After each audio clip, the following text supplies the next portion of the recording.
잘 되기를 바라는 것은 부모의 당연한 마음이죠. 자식들이 잘 되기를 바라는 게 부모의 마음입니다. 그래서 우리 이웃집 아저씨는 내 아이가 귀엽다고 사탕을 한없이 줘도요, 엄마 아빠는 그 사탕 뺐지요. 아이 있었지 말라고.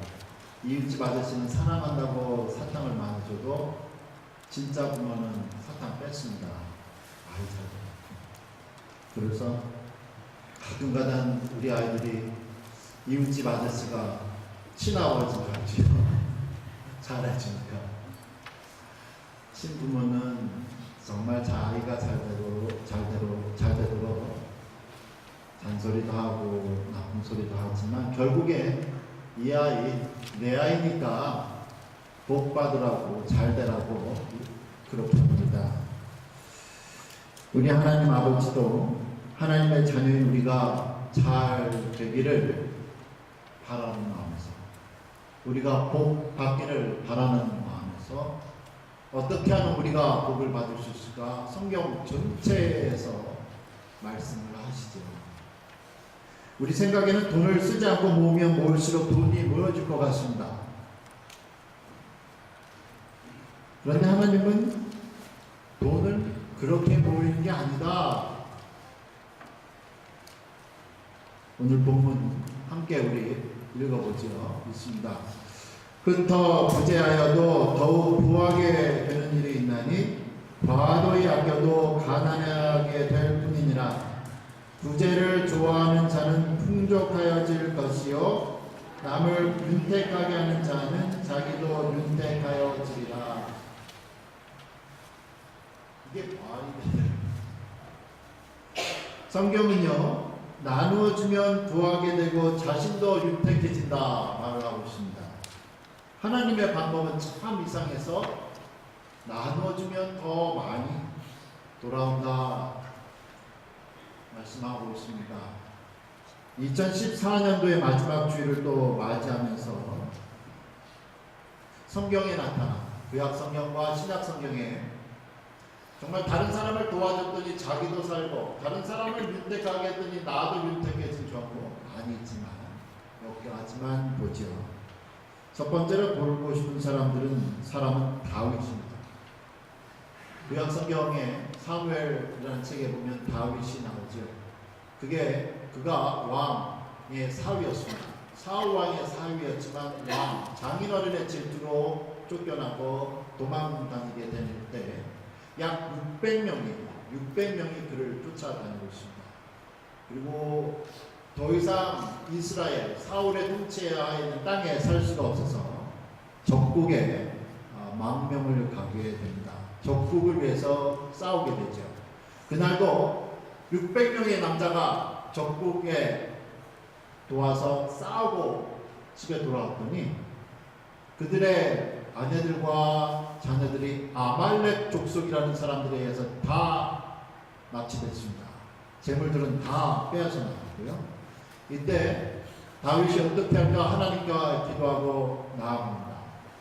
그리고는 어디로 가는지 알 수가 있어요. 허허 벌판 사막인데 어디로 가는지 흔적이 없습니다. 어떻게 갈지 모르고 이리저리 돌아다니고 있는데 자기들 부인과 자녀들을 찾아나서서 사막 한가운데 쓰러져 있는 한 소년을 발견하게 되죠.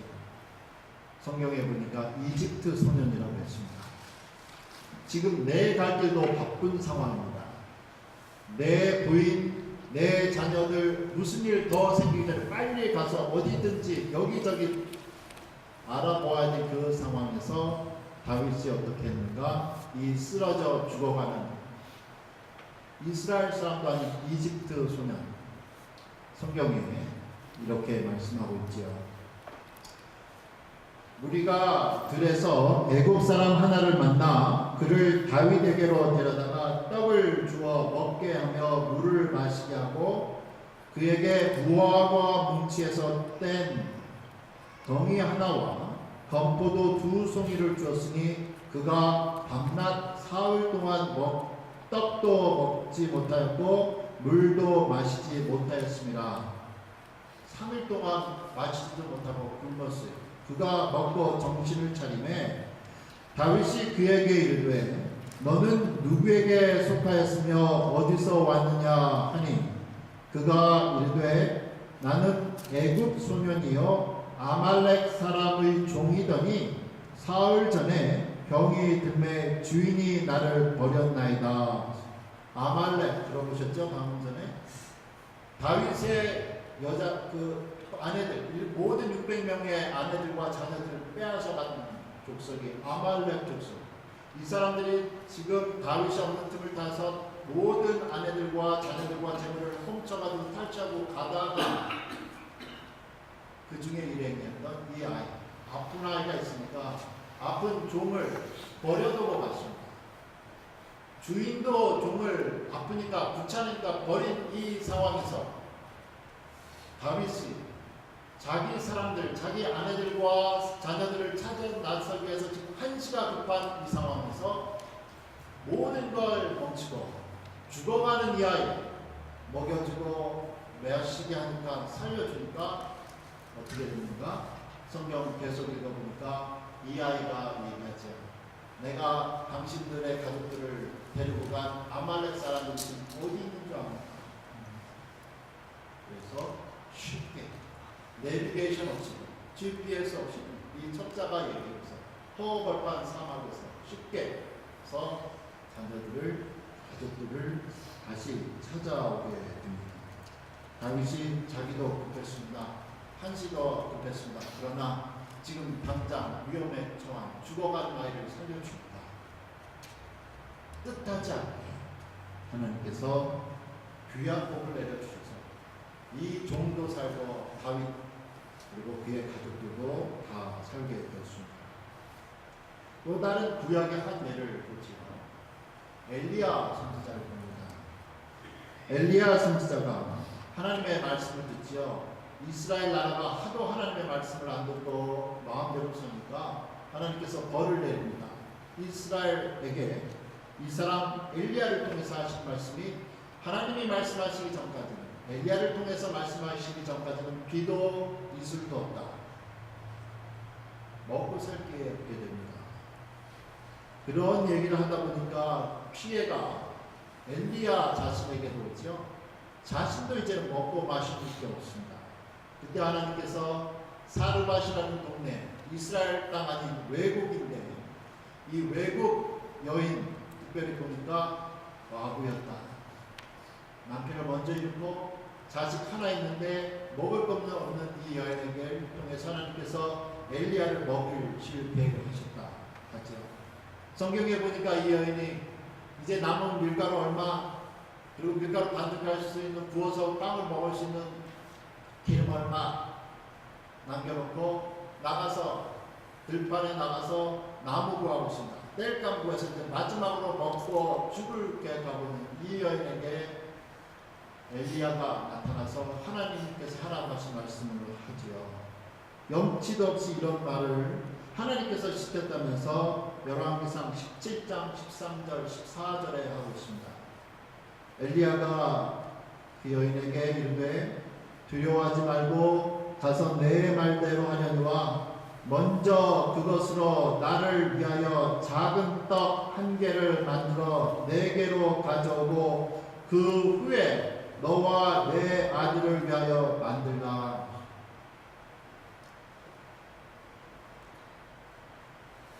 당신 그거 마지막으로 먹고 죽기 전에 나 먼저 먹여. 말이 되네. 이스라엘 하나님 여호와의 말씀이 나 여호와가 비를 지면에 내리는 날까지 그 통에 가루가 떨어지지 아니하고 그 병의 기름이 없어지지 아니하리라 하셨는데 이 여자가 어떻게 반응하겠습니까? 정말 목사들은 너무해. 야, 하나님의 이름으로 정말 목사들은 너무하다. 내가 과부고 아들 하나 있고 마지막 음식 있는데 지 살자고, 목사인 자기 먹여 살자고. 이게 도대체 말이 되나? 이 여자가 이렇게 나올 수 있었는데 성경에 보니까 이 여인이 자기가 먹고 죽으려고 했더니 마지막 음식 엘리야에게 그리고 성경은 정말 놀랍게도 다시 한번 비가 내리고 가뭄이 해소되기 약 3년 반 동안 이 집안에 밀가루와 기름이 떨어지지 않을까 성경은 말씀을 하고 있습니다.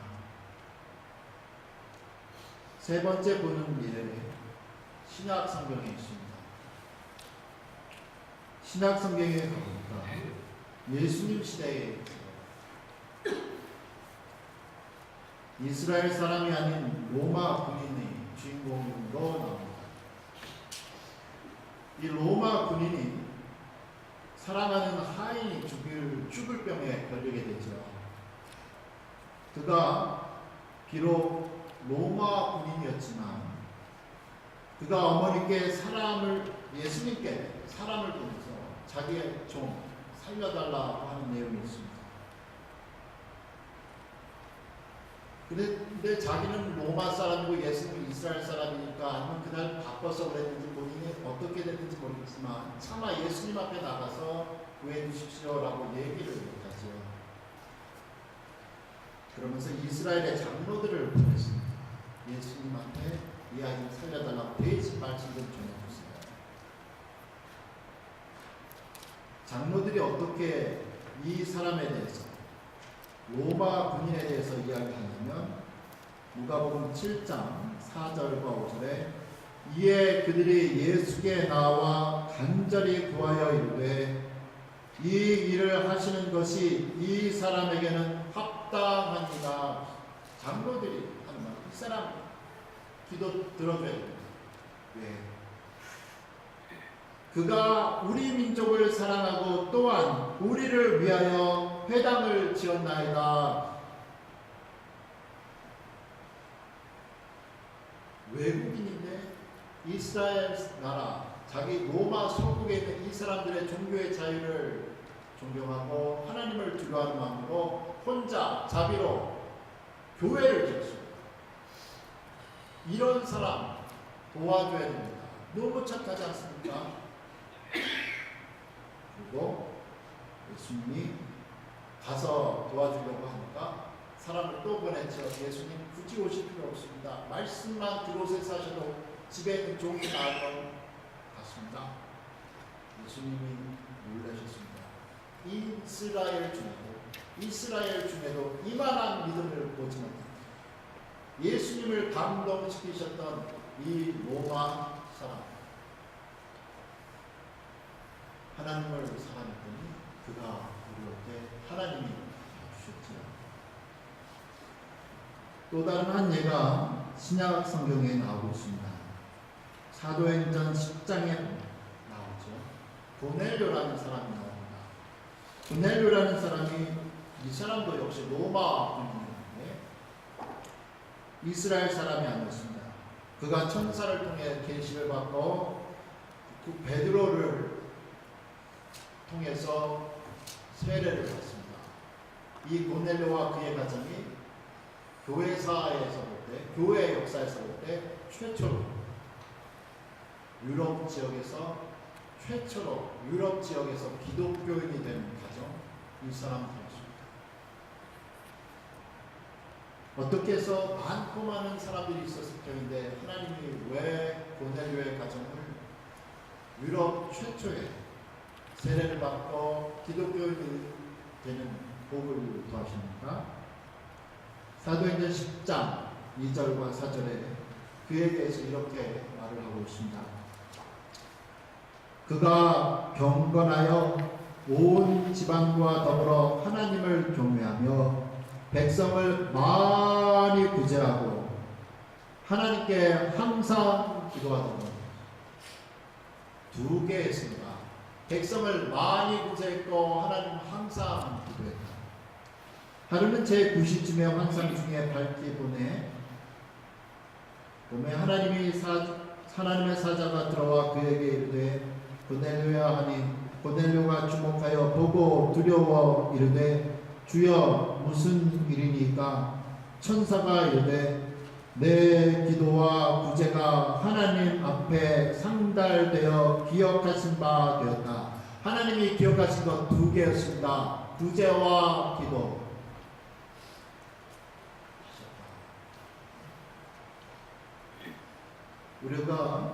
우리가 이렇게 많은 예들을 본 것처럼 하나님이 다른 사람들을 위해서 하나님께 잠깐 맡겨주신 것, 나눠주는 우리의 삶, 하나님 보고 계신다. 기억하신다. 그래서 여러분들이 올 한 해도 어렵고 힘든 중에 다른 사람 도와고 어렵고 힘든 중에 하나님 사랑하는 마음으로 드린 그 귀한 분을 하나님은 보신다. 그리고 반드시 갚으시다. 있습니다. 시편 41편에 1절과 3절에 가난한 자를 보살피는 자에게 복이 있으며 재앙의 날에 여호와께서 그를 건지시리라. 성경이 말하는 복 있는 자 누구냐? 가난한 자를 보살피는 자. 그는 복이 있는데 그 사람이 혹여 재앙이 있을 때 하나님이 보살피신다. 여호와께서 그를 지키사 살게 하시리니 그가 이 세상에서 복을 받을 것이라. 주여 그를 그 원수들의 뜻에 맡기지 마소서. 여호와께서 그를 병상에서 붙으시고 그가 누워있을 때마다 그의 병을 고쳐주시나이다. 하나님의 사랑, 하나님이 고쳐주시다. 그리고 어떠한 사람인가 계속 말합니다. 가난한 사람 도와주시다. 하나님을 사랑하고 가난한 사람 사랑해서 하나님께서 잠깐 맡긴 걸 나눠주는 때, 그 사람이 어려울 때, 그 사람이 아플 때 하나님이 고쳐주시고 도와주신다. 성경 말씀하고 있습니다. 지난 가을에 저희 가족이 지금 교회 소유의 사택에서 살고 있는데요. 사택 지분 공사해야 된다고 이렇게 평가가 나왔습니다. 예산이 보니까 감정이익이 8,000불. 보험회사에서 사람이 나와서 보더니 이거는 나무가 떨어져서 그런 게 아니라 자연 마모니까 교회에서 내라 그래요. 그러는 사이에 날씨가 추워져서 공사를 내년 봄에 따뜻해지면 하기로 이제 미뤘습니다. 우리 교회가 작년에 올해 이렇게 보험 때문에 사람이 많이 오고 갔어도 한 번 거절당하면 보험회사에서 또 사람을 보내진 않았거든요. 근데 이번에는 제가 요청하지도 않았는데 엔지니어를 보내서 정말 뭐가 잘못됐는지, 감정이 제대로 됐는지 다시 사람을 보냈습니다.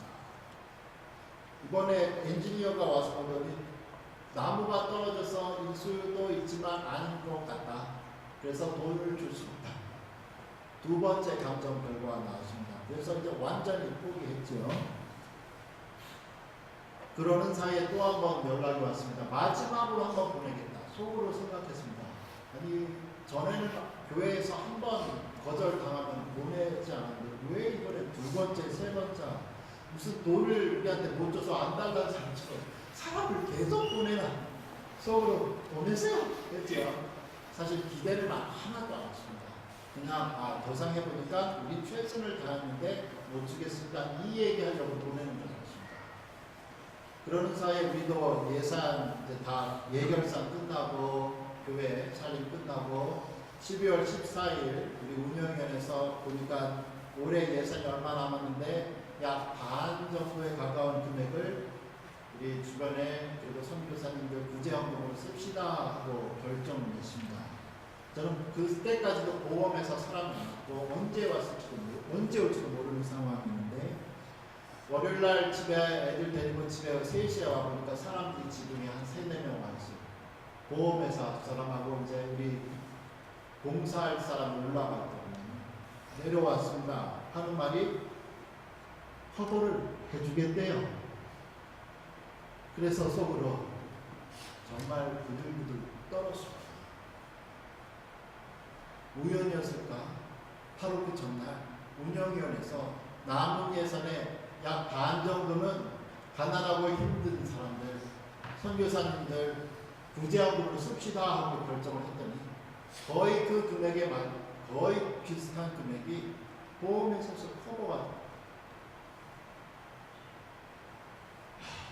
하나님 우리 교회를 많이 사랑하시고 우리 교회 성도들 사랑하시는구나.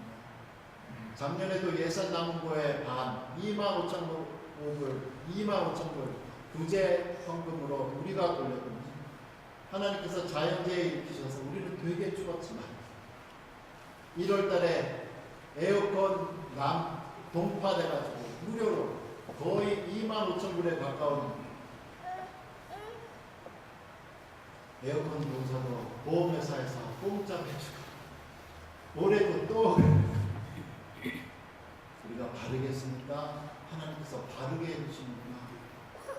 여러분 올 한해도 힘든 중에 여러분 힘든 중에 정말 힘을 다해서 하나님 사랑하는 마음으로 드려진 헌금 그리고 이웃을 사랑하셔서 드려진 그 헌금 하나님 꼭 갚으시고 꼭 기억해 주셔서 정말 성경에서 말씀하시는 대로 남을 윤택케 하는 그 사람 그도 윤택하게 되는 귀한 복 30배, 60배, 100배의 복이 여러분과 여러분의 사업들에 그리고 섬기는 교회에 함께 하시기를 축원합니다. 살아계신 우리 하나님 아버지 날마다 우리를 인도하시는 하나님을 찬양합니다. 우리를 너무나 사랑하셔서 아들을 죽이시기까지 다 보여주시고 보내신 하나님 감사합니다. 아들이 죽으시고 부활하심으로 우리를 살리신 하나님을 찬양합니다. 하나님의 놀라우신 영광이 남을 윤택케 하는 자들에게 우리도 윤택해 주고 그터 구제하였더니 과도하게 아꼈더니 오히려 궁핍했지만 그터 구제하였더니 그도 풍성해지는 귀한 복을 날마다 체험하며 살아가도록 은혜의 은혜를 더하여 주시옵소서. 오늘 한 해 지키신 하나님 찬양합니다. 귀하신 예수님 이름으로 기도합니다.